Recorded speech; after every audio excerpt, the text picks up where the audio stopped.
to Moments with Marianne. I'm so delighted we're spending this time here today. We have a very inspiring show coming right up with two very special guests. Our first guest today is Christine Arylo, and she's here to share with us her new book, Overwhelmed and Over It. Embrace your power to stay centered and sustained in a chaotic world. Now, Christine is a transformational leader, advisor, 3 times best-selling author, and show host. She is recognized worldwide for her work helping women to make shifts happen in the lives they lead, the work they do, and the world they wish to create. So let's welcome to the show, Christine Arylo. Thank you, Marianne, and hello, everyone. It's great to be with you all today. You know, what an honor it is to have you here to talk about this new book. You know, I have to ask you, what inspired you to write this book? Well, this book has been 10 years in the making, depending on when you start counting. 10 years in the making, 3 years in the writing. And I would take this all the way back probably to one or two pivotal moments when I realized that the way that I had been trained to work and succeed and achieve and take care of a very full life was basically not sufficient. It was really a setup for burnout and overwhelm. And no matter how much I worked and how much I did and how much I tried, it's like I couldn't figure out the equation. You know, it's kind of like I felt like Einstein trying to figure out EMC squared. I'm like, why, no matter what I do, I end up burned out or overwhelmed or, stretched too thin or sacrificing what I need.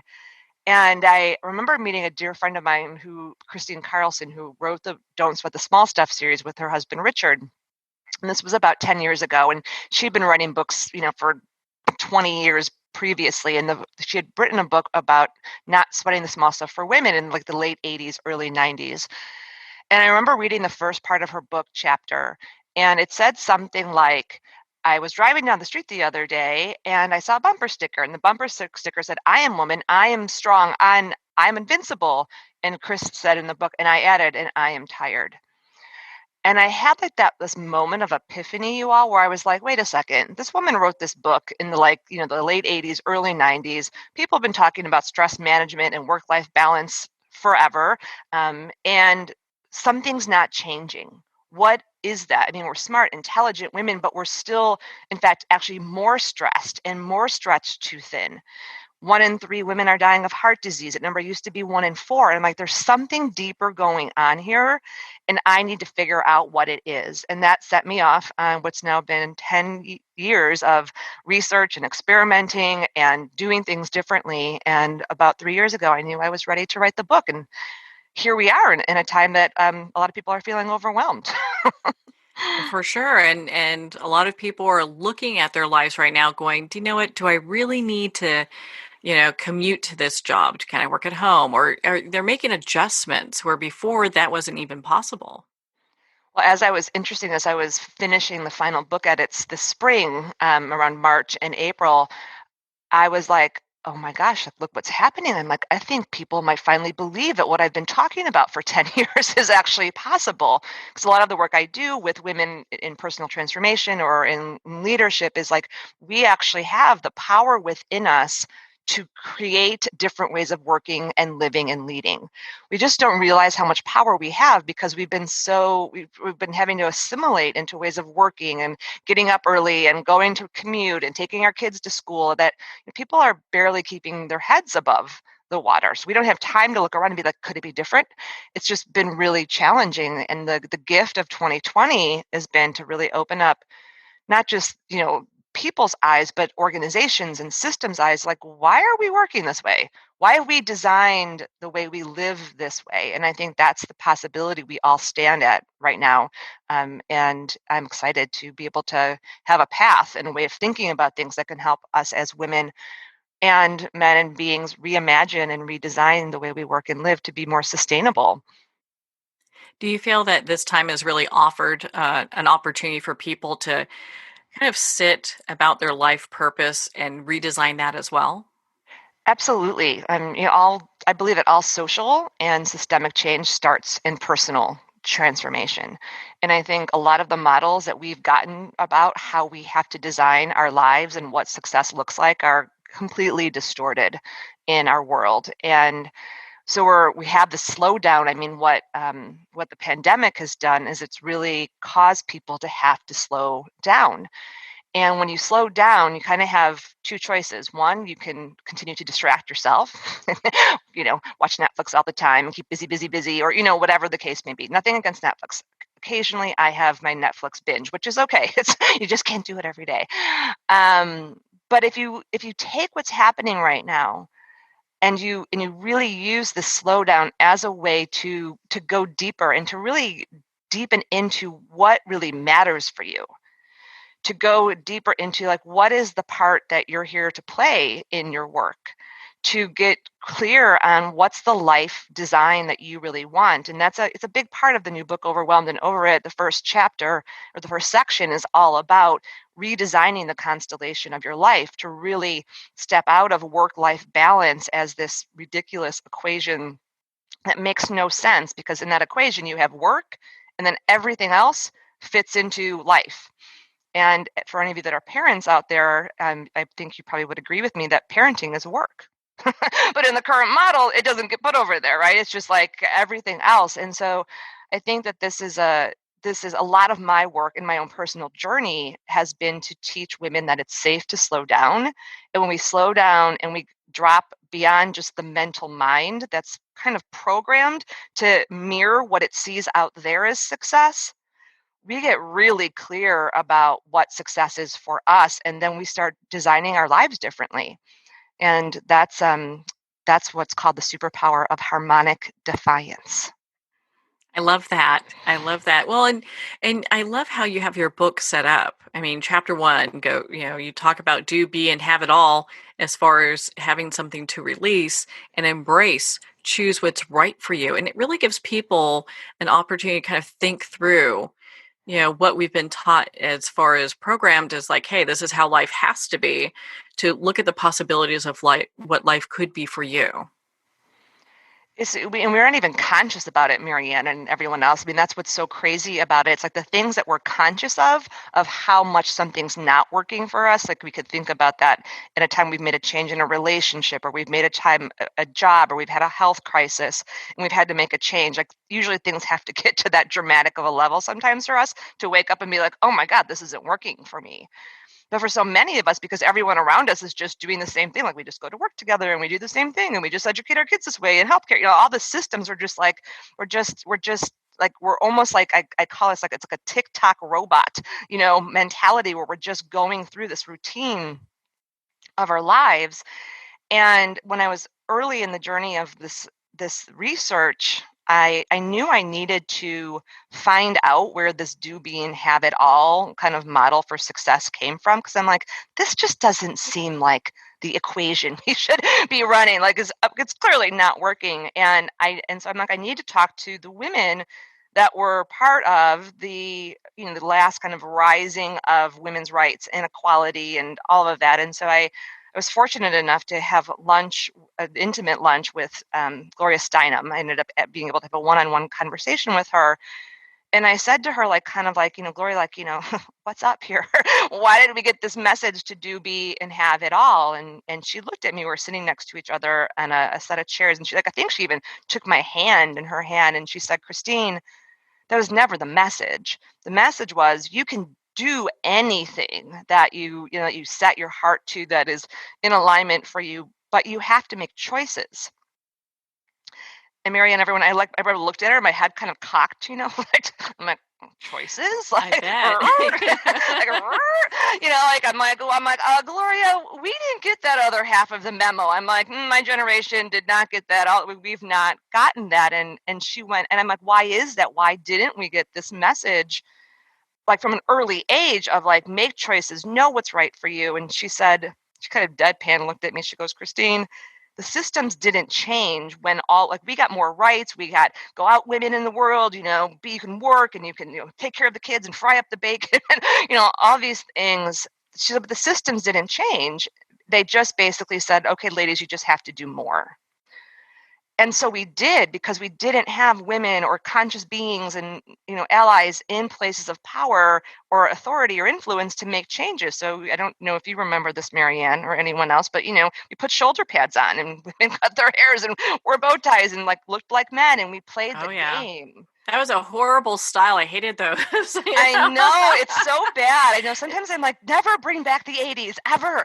Oh, why did we have to look like linebackers? I don't get it, I don't know. I had a lot of shoulder pads. I do remember that, with like the double-breasted jacket and suit. And so we basically got trained that we needed to succeed at a game that was never built for our best interests. Not even women's best interests, humans' best interests. It was never built for that. The game that's being played and we're seeing crumbling around us is one that's based on competition and consumption and accumulation and grow, be the biggest, be the best, power over. And it's part of what we're seeing and what's happening societally and globally is those structures are falling apart because they actually don't serve humanity. They don't serve the planet. They don't serve a world that is really rooted in wellness and wholeness and interconnectedness and sustainability. And so we have to change the way we work and we live and we organize our organizations and the way we think about education and healthcare. So like one piece that I'd just like to say to everybody is we're watching things crumble around us, and we're dealing with real things that, in my experience, a lot of people haven't been prepared for.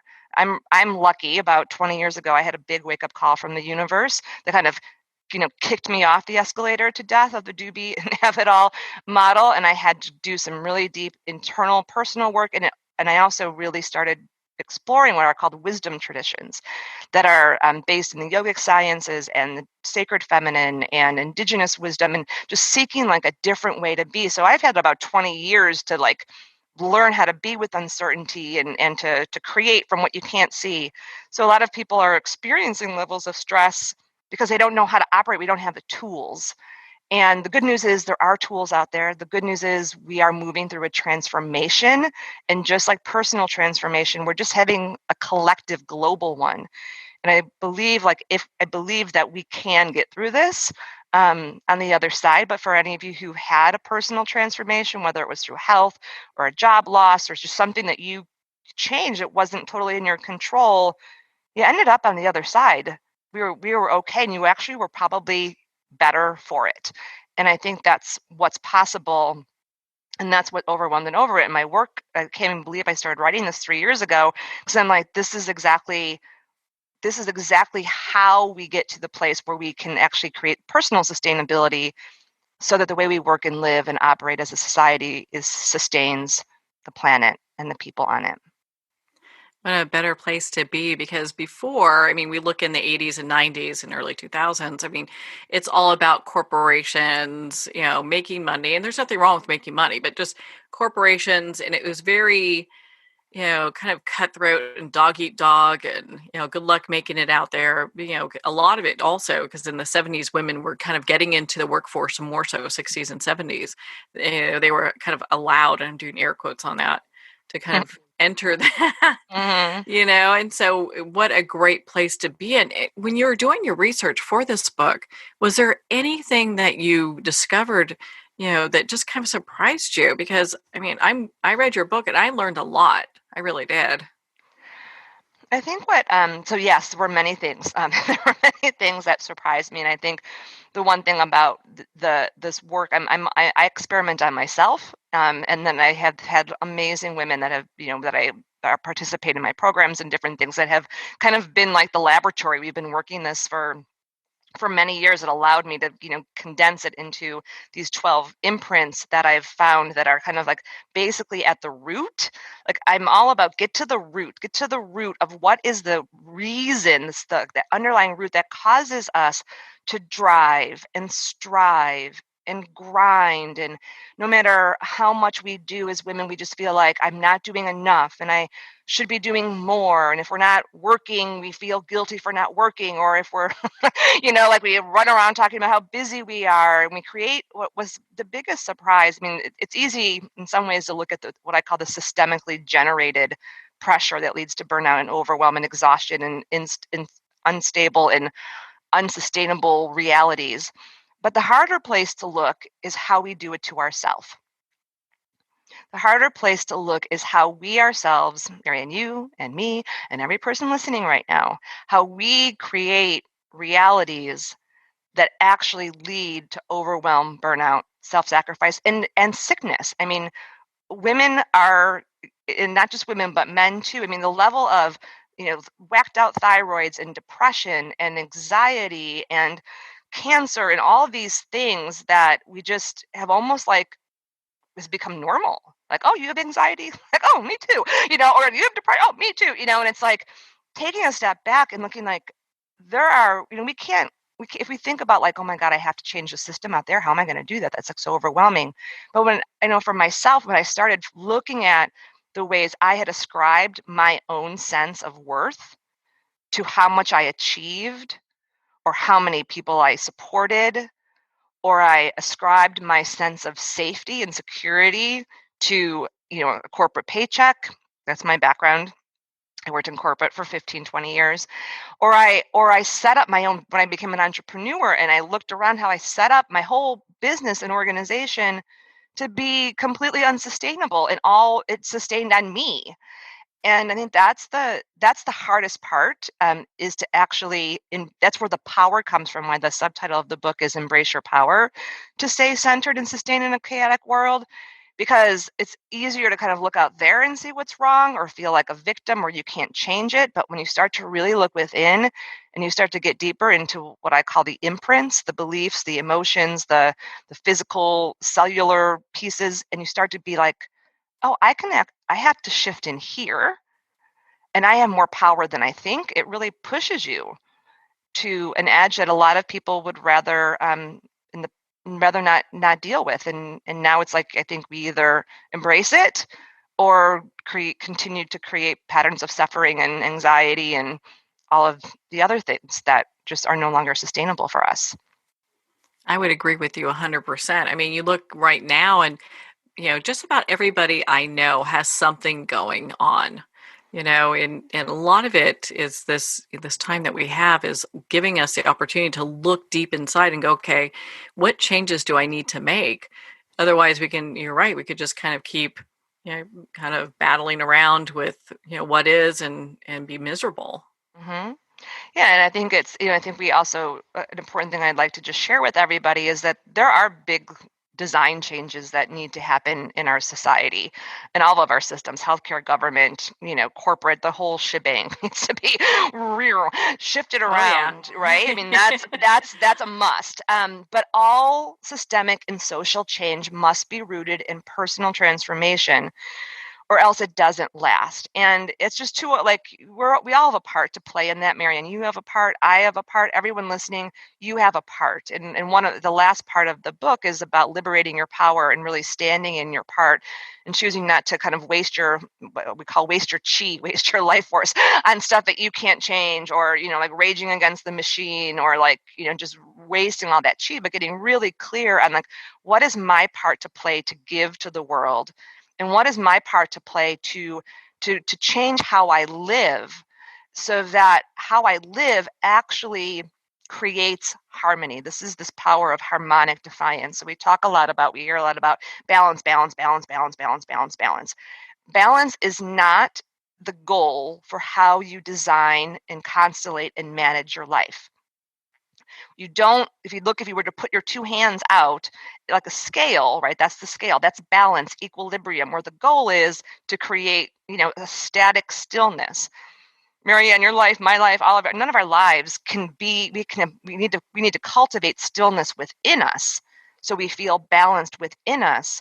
But we need to create and design lives and ways of working and organizing and relating that are dynamic and diverse, and allow the whole person to go to work, allow the whole person to like show up. Like, we can't keep, segmenting ourselves into these little parts. It's like we can't have a society that really creates wholeness instead of oppression and all that other stuff if we don't create lives that way.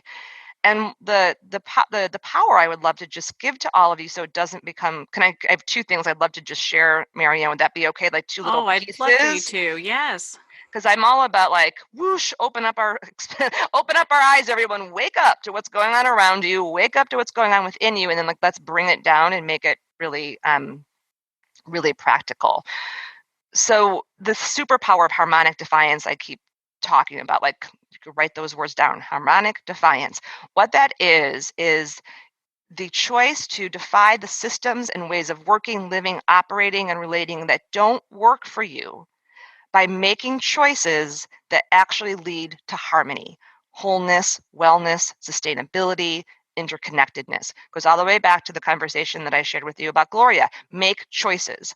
And these are choices, big choices in how you design your life, the choices that you choose to not follow conventional wisdom, instead follow your wisdom. Like I can look back in my career and I could tell you like 4 specific, not just pivot points really, but like making a choice to not follow what everyone else was doing because I looked ahead and I'm like, I could do that, but that's a path for burnout and self-sacrifice. And I would make a different path and I would make a different choice. So in those big choices, but I want to bring it down to the smaller choices in one simple but significant way. So it's all about simple and significant ways you can start to make shift in how you go about creating harmony in your daily life.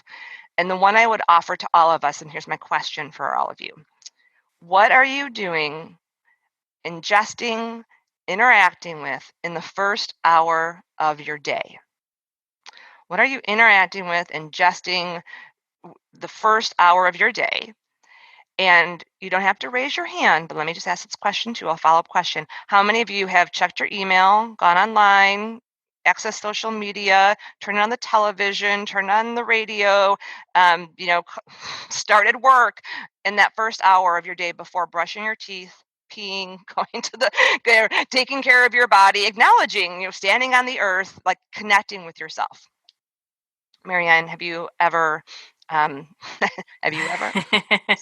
My I'm hands up. sure you're getting a lot of hands going up. It's a quiet group of hands going up, but I'm sure everyone has done that. But you know, it's interesting. You're so right because we're so detached when we do that. We're not being in the moment. Well, what happens is if you connect with the outside world before you connect with your inside world, and you basically have just opened up your field for everyone else's energy to come in. And you have now set your focus for focusing out there versus in here. So like a lot of the anxiety people are feeling is because they don't know how to if you don't know how to set what's called your magnetic field.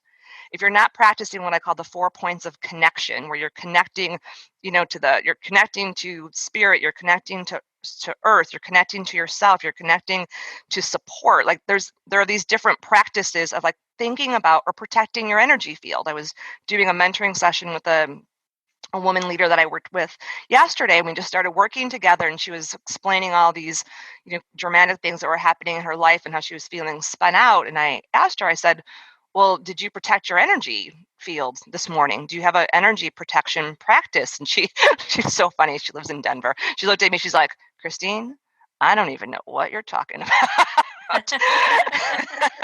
I'm like, exactly. Okay, well, I got 3, I have 3 things we need to teach you right now. You can do this in, a minute or less. And the thing is, for everyone, I don't know how to stay out of burnout or even help you stay out of overwhelm or burnout or anxiety or what I call the Twizzlers effect, because of the chaos in the world.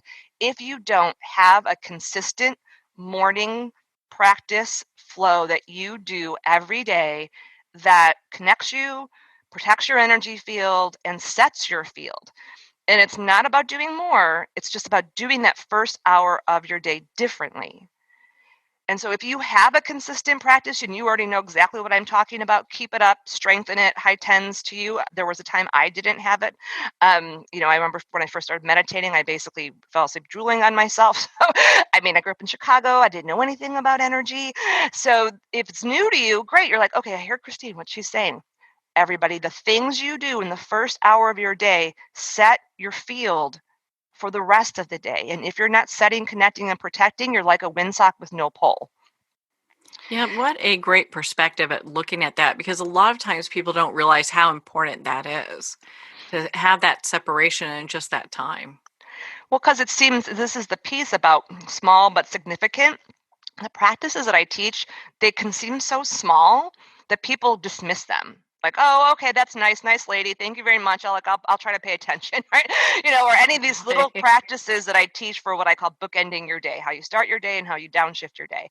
And I always say, and I'll say it to all of us, do not discount simplicity for lack of significance.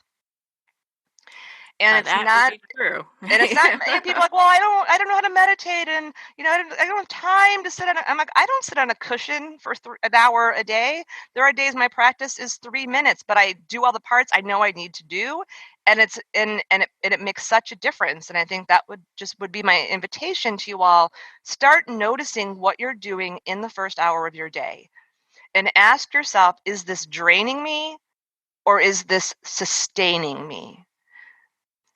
And just notice what happens to your energy field and to your own being, your own emotions, your own mind when you reach for that phone and you let the outside world in. Just start to notice and do the same on the other side, the last hour of your day. Those two, the first hour and the last hour, make like huge difference. So, Christine, do you think that's one of the places where people get hung up the most, or is there another area where you see people really kind of struggling with? Yeah, that's foundational, and it's small and it's significant. The other part is the pressure we put on ourselves for how fast we should be able to do something, how much we should be able to do. And it's like we create all of this what I call toxic time pressure. So time pressure can be healthy and time pressure can be toxic. And I'm a sufferer. I don't know if any of you, Marianne, I don't know if you're a member of the Impatience Club, but I'm a lifelong card carrying member. I'm sure I have a chapter. And it's like this is that big part of like looking at how we create our own pressure by like we have to achieve this goal at this time or this milestone at this time, or we think we should be able to get 10 things done in a day, trying to stuff 100 pounds of potatoes in a 10-pound bag. Or we try to get things done too fast. So instead of having like the 6,000 feet it takes for a plane to take off, we give ourselves 100 feet of runway.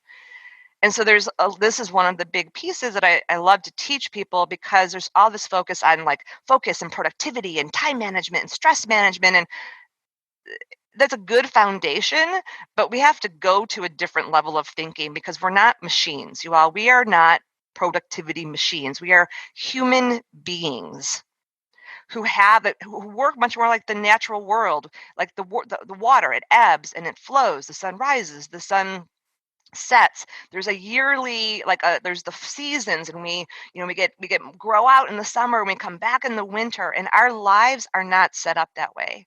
And so a big piece of my work and my practice is working within and learning how the natural cycles actually work, and then applying it to how I plan, how I focus, and really challenging myself about when I feel that pressure, when you can feel the pressure in your body, knowing how your body feels, knowing how your emotion feels. I always say, know your mind, know your heart, know your body, and know what the signs are that you're creating what I call fabricated pressure.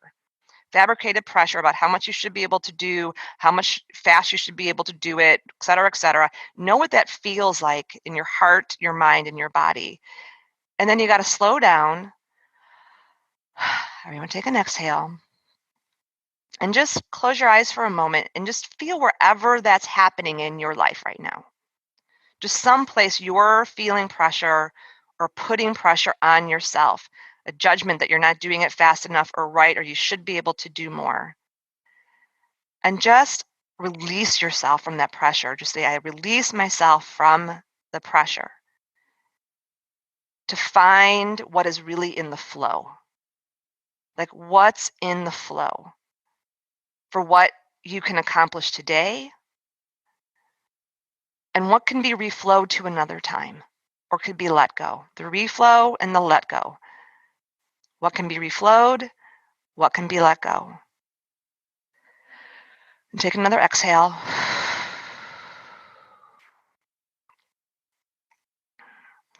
And just take a moment, put your hand on your heart, and just hear these words. You are doing enough. You are doing enough. In any ways in which you're pressuring yourself to do more, just let it go. Yes, there's more to be done. Yes, there's more to happen, but you can just let it go and really feel that you are making a difference right now, that you are held, that you are guided, that you are sustained. And that the more you slow down to tune into your body, your heart, the more the path of how to step forward in a way that's aligned for you and sustainable will show itself. So in the moments you feel the pressure or things start to spin up or spin out, hear my words, slow down, reflow, or let go. Oh, I just love that. You could feel that release happen when you go through that process. My goodness, Christine, we can talk all day. I mean, there's so much great information in your book. Where can our listeners connect with you and learn more about Overwhelmed and Over It? Well, the best way to connect to me, thank you for asking. The best way to stay connected to me is you can just go to my website. It has everything on it, ChristineArylo.com, and that's ARYLO.com. I do a weekly podcast called Feminine Power Time. So for those of you who like podcasts or would just like to stay connected, it's one of my favorite things to do because we can have these kinds of conversations. And so you can search for that on your podcast app. And then if you go to the book site, overwhelmedandoverit.com, that has the book and all the information on there. And also on my website, there's a place where you can sign up to get what I call the daily morning flow practice, which has a video and a small booklet to help you create that morning practice and do the set, connect, protect practice that we talked about. Well, Christine, thank you so much for taking the time to be on the show with us here today. Thank you, Marianne. Thank you for gathering the people to for us to be together as we go through this transformational time. And thank you all for tuning in to listen. I really feel like together we are shifting and changing, and we will make it through this. And I think wherever we end up, we're all going to be able to look back and be like, "Woo, woo, that was a lot," but we are better. We are better for it. We'll get through this together for sure. It has been such an honor to spend this time with you, Christine, and talk about your new book, Overwhelmed and Over It. Overwhelmed and Over It is available at Amazon, Barnes & Noble, and all indie retailers. And of course, you can get it on Kindle, so you can start downloading and reading tonight. And also, the book is available at newworldlibrary.com. Again, if you'd like to connect with Christine, you can at ChristineArylo.com for more information. Have you ever wondered if failing is really the catalyst for your success? You'll want to stay tuned for our next special guest, Luke Reynolds, who's here to share with us his new book, Fantastic Failures, True Stories of People Who Changed the World by Falling Down First. On that note, we're going to pause here for a quick break. You've been listening to Moments with Marianne. We'll be right back after these messages.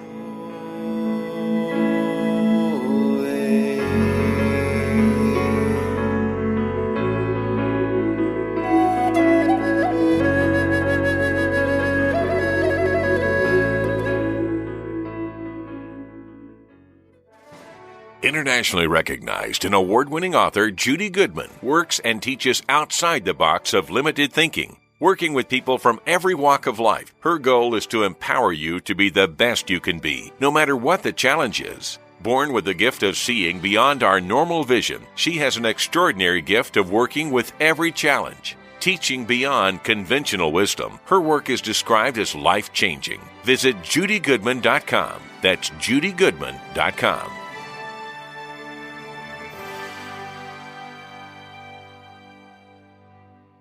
There comes a moment when you realize you're somewhere special, When you discover that each beautiful creature that you see has been rescued from a life of absolute horror and brought to this incredibly free place, here's where their lives were forever changed and where yours will as well. Discover over 500 tigers, bears, and lions at the brand new visitor center at the Wild Animal Sanctuary just outside Denver. For more information, visit wildanimalsanctuary.org. Discover true freedom at the Wild Animal Sanctuary.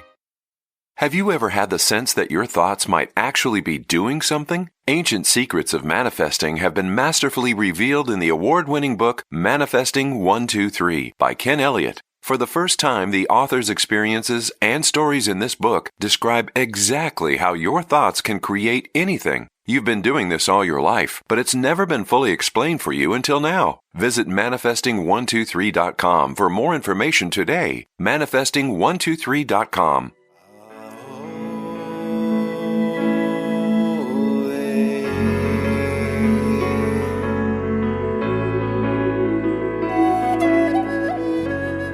Welcome back to Moments with Marianne. We're here today with our next special guest, Luke Reynolds, and he's here to share with us his new book, Fantastic Failures: True Stories of People Who Changed the World by Falling Down First. Now, Luke is a passionate believer in the power of stories that transform lives, especially stories that help us understand that we all fail and flounder sometimes. Luke has been a public school English teacher at both the secondary and middle school levels, and he is currently an assistant professor of education at Endicott College. He completed his PhD at Boston College and focuses on teaching, writing, and reading as the three crucial paths towards compassion, kindness, and connection. So let's welcome to the show, Luke Reynolds. Thanks so much for having me on, Marianne. What an honor it is to spend this time with you, Luke. You know, I am so impressed with this book. I think it's something that everyone should pick up and read. And I have to ask, what inspired you to write this book? I think the core inspiration really was my seventh grade students. I was a seventh grade teacher before I switched to now work with college students. And my middle school students consistently came to school with a sense that they were not good enough, that somehow there was something fundamentally wrong with them. They either weren't as outgoing as they wanted to be. They didn't look the way they wanted to. They made too many mistakes. They felt like they weren't popular. They didn't make a certain team. They didn't get a certain grade. All of these standards that they felt they were flailing and failing. And I began to just think that something's fundamentally wrong here. And we need to raise kids to realize, yes, you make mistakes, but that's okay. So do we all. And so that was really the genesis of this book. Well, I think that's a lesson for people of any age, because if you look back, there are generations of people that feel that way because they've just been kind of brought up to feel like, they have these high standards that they have to meet. And sometimes you're like, where do you get these from? Yeah. I completely agree. And I think those standards get, sort of passed on, whether implicitly or explicitly. We, as teachers and parents and coaches, we might say, hey, it's okay to make a mistake. And then when we really interact with kids, and I have to call myself on this sometimes, we sort of sometimes say by our actions, no, it's not. You think of a coach in any sort of competition, there's a certain amount of frustration that happens when an athlete doesn't perform perfectly. And I think in life, we kind of carry that internally. We expect ourselves to perform perfectly every time. And there's this real lie we really have to work towards in ourselves and in our kids to say, you know what, amazing people who do great things in this world fail so often. They miss shots. They miss the pirouette. They miss the great chess move. They just get it wrong over and over again. But what they do is they don't let it define them. What an important lesson that is. And to really see, in this book, you have so many great stories. I was, a couple of them I knew, and there's quite a few I didn't. And I was real impressed to read them. That was part of the real fun, just to explore some people I didn't even really know, or or people who sort of came up peripherally in reading or a news segment. And I thought to myself, I really want to learn about this person. And, it's funny, but researching for this book really made me start to look at people in my own life, people close to me who I admire. And I started to talk with them in a very real and honest way and say, yeah, I know to me you're this incredible person, but would you mind sharing with me sometimes where you didn't get it right and sometimes where you were confused? And that was just very poignant personally to see that people I admire really struggled and they really were confused about, hey, should I pursue this vocation or not? And I really feel like I messed up here. And so it really humanized both these quite famous and unique people in the world, but also just people I know personally. So, what's one story that really stands out for you among your research that you did? That's a great question. I guess one that's really been on my heart a lot lately is since with the passing of Chadwick Boseman, the star of the Black Panther film and other great films of 42. In the book, I profile Ryan Coogler, who is the director of Black Panther, as well as a number of other great films. And his story is really profound for me because he never thought he would be a film director. He was really interested in football. That was his passion and what he wanted to pursue. And it was through the impetus and the involvement of a writing teacher and others who encouraged him, combined with some real difficulties and struggles and failures on the football field, that started to redirect his path into filmmaking. And I love that story because sometimes we think of failure as, hey, okay, the way we deal with failure is we just keep doing exactly what we were doing. But one way we could think about failure too is, yes, sometimes it helps. We just have to sort of try again, the same exact thing. But other times failure can redirect us to something we might never have considered, we might never have pursued. And in my own life, I feel that very authentically, where I always wanted to write novels for adults. I wanted to write literary fiction for adults. And that's what I believed was the best kind of literature and writing to do. And I just like rejection across the board, Marianne. Every novel I wrote for adults was just soundly rejected. And then I started to, on a whim and through some real encouragement from a mentor of mine named John Robinson, I started to write for kids. And I started to really get excited about writing, picture books and middle grade books. And I found this deep passion for writing for kids that I told myself I never really considered. I can't believe that anyone would turn down any of your books. So I'm not believing that. And they probably should take a second look at those. But when you talk about this book, Fantastic Failures, is this primarily for younger audiences or is this for everyone? Yeah, well, I originally, I always, when I wrote this book and the first in the series, I had my own seventh graders in mind. That was they were on my heart. And then I began to get some responses from adult readers who wrote to me and said, hey, I really appreciated this. And then it kind of dawned on me, and especially when I interacted with, role models of mine, and the more we got real and realizing it is a constant learning process to be okay with rejection and failure and to not let it define us, to not let us shame us and think there's something fundamentally wrong with who I am. And so my hope is that adults find a lot of solace in these stories of people who have failed as well. And in that way, we're all sort of stuck at this weird middle school mindset, right? Where even if, I'm turning 40 and I still feel like I've got a lot to figure out about my identity and who I am. And so these stories speak to me on a personal level. And they let me know there's nothing shamefully wrong about me, even though I might make mistakes. That's the human journey. And so I hope middle school kids really, really find something to grab onto. But I do hope that adult readers see in themselves a reflection of their own potential journey as well.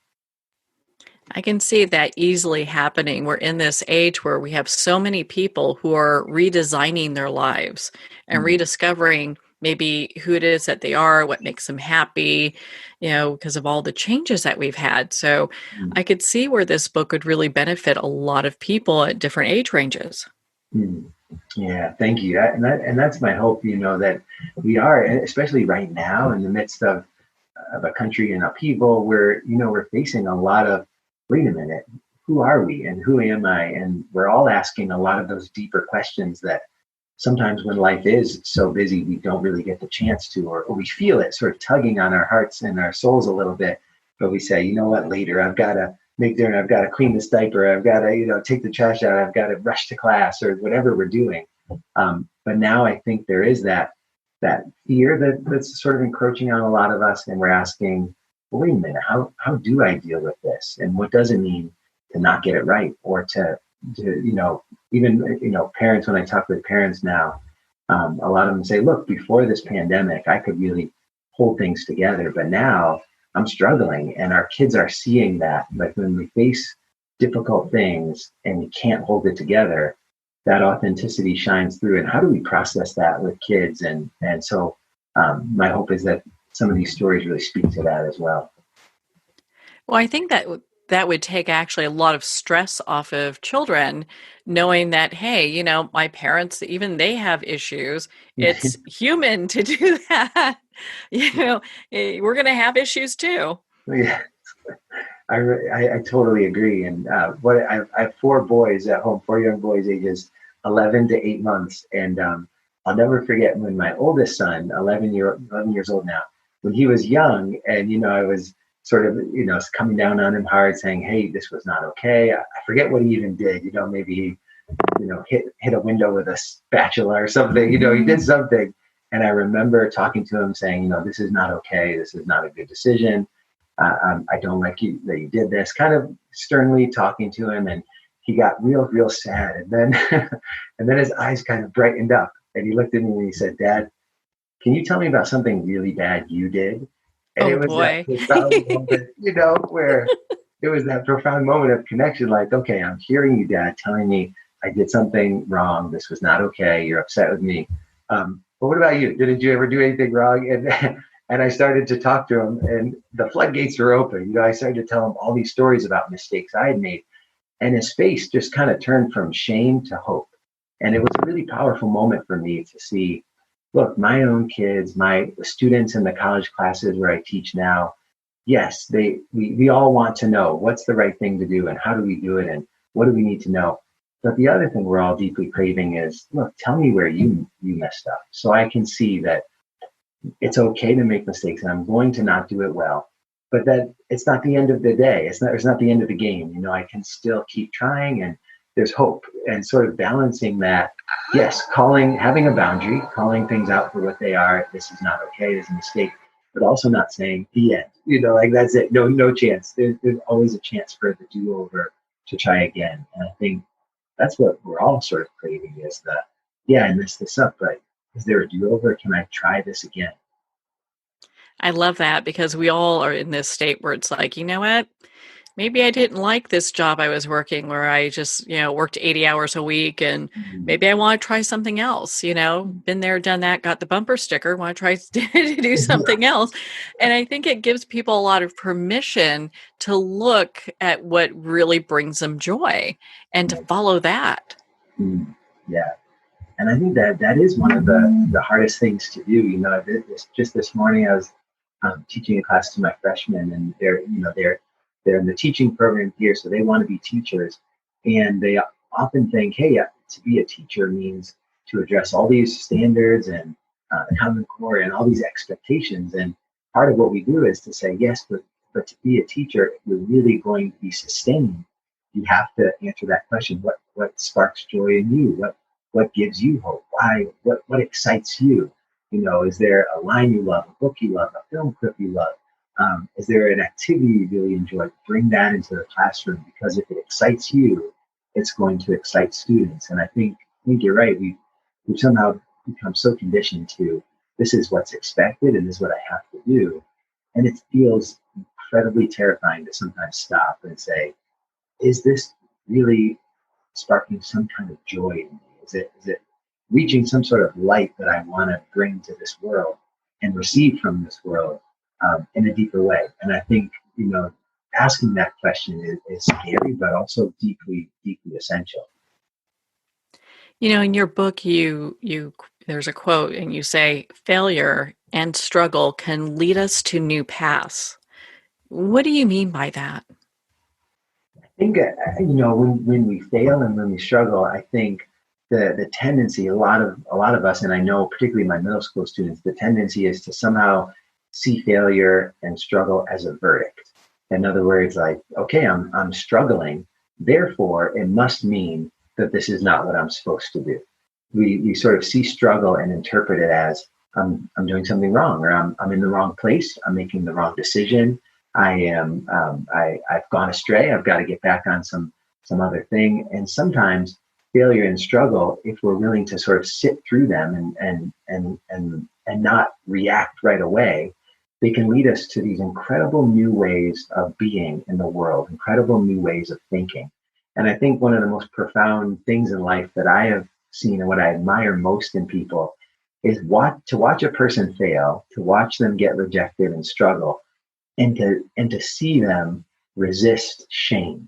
And that, to me, that's right there the definition of courage in my book. The definition of beauty is, I think, we tend to, in our culture, hold up the victory, the first place finisher, the perfect dance routine, the Oscar winning film, and those are great things. I'm not saying we shouldn't admire those things, but to see someone struggle and be rejected and fail, and to still hold their head high and to not give in to shame, I think that deserves an Oscar. And I think when failure and struggle teach us in that way, they sort of ignite a deeper sense of who we are as humans. And that's what I think makes us really easy and inspiring to connect with. So a good case in point would be someone like Mr. Rogers, right? Like Mr. Rogers' Neighborhood. When he talks on his show about emotion and he talks about being open with kids, that is such an endearing quality because we're just not used to that. We're used to people, posting on social media, here's me having it all together. Here's me in my moment of victory. And then you have Mr. Rogers saying, it's okay to be angry. It's okay to be scared. I get scared too. And that's endearing because it's so surprisingly real. Yes, it's so authentic to go, hey, you know what? We have this emotions and these feelings, other than how people are trying to portray like perfect life with no bumps in the road, which, if you look at it, that in itself is a bump. There are problems with that. That's a great point. Yeah. And then we don't get, when we do that, I feel like, and I've tried much of my life to do that. And then you realize that it's really a lonely path when we sort of feel like we've got to hold it all together. It's very lonely to travel that way because people don't get access to us. They don't hear us. And obviously we have to do it with people who are trustworthy and sort of can meet us and really respect us. But it's much more powerful to be able to share in that honest way. And that's what strikes me, when I research for even more fantastic failures, a lot of these people who did amazing things, they always seem to have just one or two people that let them be who they really are or encourage them to be who they really are. So it was never a solo endeavor. It was always one or two people there saying, look, I know this is what you want and you failed, but what about this? I see this in you. Why not try this? Or I believe in you. Why not try again? That person who's there to see the struggle and say, it's okay, and I'm still with you. I'm not mad at you. I'm in your corner. And so I think we all need those one or two people, who are ready to do that for us. And if we don't have them, I think it becomes paramount to say, who in my life can I start to trust more with some of who I really am? And hopefully that supportive person emerges. Well, why don't you share with us Lois Jensen's story and why her story is so impactful for young people? Lois Jensen, her story is profoundly powerful to me. So the first time I sort of got to know who this person is my wife and I, a long time ago, we went to see the movie North Country. And, she is this person who is working in a coal mine, and it's a man's man kind of job. She is someone who's, she needed to make money for her son. She's a single mom, and the coal mine was hiring, and they were paying well. So she said, "Okay, I'm gonna do this job, and I'm going to try this. She gets there, and the men belittle her, they ridicule her, they attack her physically, emotionally, mentally, and she is really struggling. And finally, after years of mistreatment, she leaves, and it's only later that she starts with other women who have also been abused and really hurt in this mind. She starts this class action lawsuit, and year after year, the lawsuit's frustrated. They lose in court over and over and over again. Some women leave the class action lawsuit. They figure this is just too hard. We can't do this. Lois Jensen stays with it. Eventually, the owners of that mine, the people who ran that business, the men who mistreated her, were eventually held to account. And her story is inspiring to me, and particularly to young people, because sometimes they feel as though they are deeply mistreated. It could be a small thing or a huge thing, like in Lois Jensen's life. And we want to sometimes fall it back and say, you know what, it's okay. I just tough it out. And here's a woman who tried to, quote unquote, tough it out for years, and eventually said, no, I refuse to be treated as less than I am. And she fought back. And it wasn't a quick victory. And it took a long time to change the minds and hearts and attitudes of the courtroom, and also the people just in her community. But eventually she did. And that's just a powerful story to I think, to people to say, look, when you are treated less than human, that is never okay. And it might feel like no one's listening to you at first, but you continue to take up your case. You enjoin others to see who you are and fight with you. And eventually justice will be served. That has to be so empowering for young people to hear that their voice matters, and people at any age, really, to hear that their voice matters so much, and to always do what's right. Yeah. And I think that's when we see it. And I think this stories like that, the more we see it, I think the more we realize it's possible. And I think sometimes we tend to give up on things because we don't have any models to say, look, this was really hard to fight to be treated fairly. This was really hard to be respected, or this was really hard to achieve this goal. And when we see the more stories we hear about people who didn't come fast and easy, but they did not give up on their own humanity and on their own vision of justice and meaning for their lives, I think it emboldens us to say, look, it might be long, but I'll get there. Sort of that Martin Luther King Jr. quote that is, been shared widely now, that the arc of history is long, but it bends toward justice. And I think it's profoundly true that it sometimes seems like this is just unfair, this isn't right. And I think justice will be served if we continue to not give up, just in the way Lois Jensen did. In your book, you also talk about Socrates, and I was really surprised what was written about him. I'd love for you to share a little bit about that with us.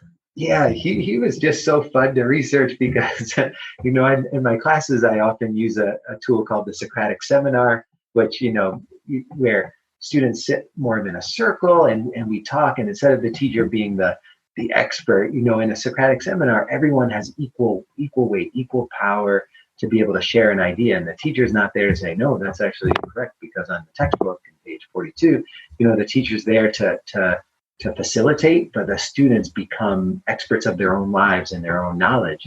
And so Socrates, he believed, wisdom was everywhere, truth was everywhere, not just in the so-called experts. And yet it was fascinating because he was in many ways a deep failure. We still mention his name, and you hear his name, you think, oh, wisdom and truth and all this. But, just learning about his actual life was fascinating, where, in his day, there's a lot of primary source material that says he was quite ugly according to the beauty standards of his day. He was not sort of this handsome, wonderful guy. He smelled awful, particularly bad. And that when he would come around, the stench he carried with him was just profound. He wasn't necessarily someone that we'd see today, sort of a polished person we want at the dinner table with us. He would have been someone we'd say, I don't really want this guy at my dinner table. And yet his legacy is profoundly successful. And as I just said, we use things like the Socratic method in schools all over the country. And so his was a fascinating story, because here's a guy that in many ways sort of seemed like a failure in his time. He was even killed for his beliefs. They forced him to drink hemlock, and he died. And so it seemed like, wow, they put his ideas of truth out. They killed him, done. And yet his legacy is incredibly enduring. And so I just think that's a powerful story, where sometimes in our context, our little corner of the world, we might seem like, hey, we're persona non grata, but our legacy might become very different. I think that is so important. How often do people feel like, gosh, I could be doing more, or maybe I should be doing more with their life, when maybe what they're doing is exactly where they should be? Mm-hmm. Yeah. And I think, so often we are, whether it's through advertising or our peers, our colleagues, others, there's just our families, our culture. There's so many pressures saying, essentially, you should pretty much always be doing or getting something you aren't or don't have. And I think the more we can speak back to that and say, whoa, whoa, whoa, how can every day I be doing the wrong thing and be buying the wrong thing and not, that just cannot be true. And so I think it's profound and important to remember maybe who we are is okay. And maybe we don't have to constantly change ourselves to fit somebody else's standard. I love that. Be uniquely you, and not really worry too much about all the chatter that's out there that, hey, you should look like this, or dress this way, or present yourself this way to be successful. Success comes in many different packages. Yeah. Here. I agree wholeheartedly. Well, what advice can you give our listeners to kind of encourage them that, what, hey, everyone's going through a tough time right now. It's okay. Failure happens on the way to success all the time. Yeah. And sometimes, and this is what I work with my college students, sometimes big ideas can be hard to get ourselves around practically. And so I'm all about trying to think through, so practically, what can we do? How can we live a little bit differently? And so I believe in really small things, like, wherever we are right now, and I sort of make my college students do this, and hopefully they don't find it too annoying, but literally stand up right now if you can, or if unable, just where you're sitting, closing your eyes and taking 3 huge deep breaths, just closing eyes, no screens, no other outside external influences, 3 huge deep breaths, and just exhaling really slowly. Things like before bed at night, asking myself, did I do what is in me? Just a quick check. Did I do what is really in me? Or did I do what kind of I felt forced to do, or other people made me do? And then I sometimes think at night, what's one small thing I could do tomorrow because it's in me, because I love it, because it brings joy, because it's part of who I am. And then writing that down, like, here's one small thing I'm going to do. I'm going to go for a 10-minute walk and not look at my phone. I'm going to, write a letter, even though everyone's on Facebook, or I'm going to refrain from posting something or retweeting, or, whatever it is that reconnects us with who we really are. Just one practical step in a day, one small step. I think over time, those small practical steps really can build and create some profound momentum. How important is that? Well, Luke, my goodness, we could talk forever. I felt that your book, Fantastic Failures, was a great read for any age. Where can our listeners connect with you and be part of your community? Yeah, so I do have a website at lukewreynolds.com, LUKEWREYNOLDS.com. And then the books are available in most retailing bookstores or online at all the normal places. And then always via email. I'm always happy to hear from listeners. And if anybody or reader wants to send a quick note, you can always feel free to shoot me an email at lwreynolds@gmail.com. And I always respond. It's always great to hear and connect. Well, Luke, thank you so much for taking the time to be on the show with us here today. Thanks so much, Marianne, for having me and for the wonderful conversation. Well, thank you, Luke. It's been such an honor to spend this time with you and to talk about your new book, Fantastic Failures. Fantastic Failures is available at Amazon, Barnes & Noble, and all indie retailers. And if you don't see it on the shelf, ask for them to order it. And of course, it's available on Kindle, so you can download it and start reading it right now. Again, if you'd like to connect with Luke, you can at lukewreynolds.com for more information. Well, we're at the end of our time today. I would like to thank everyone for tuning in. You're listening to Moments with Marianne. And remember, make every moment count.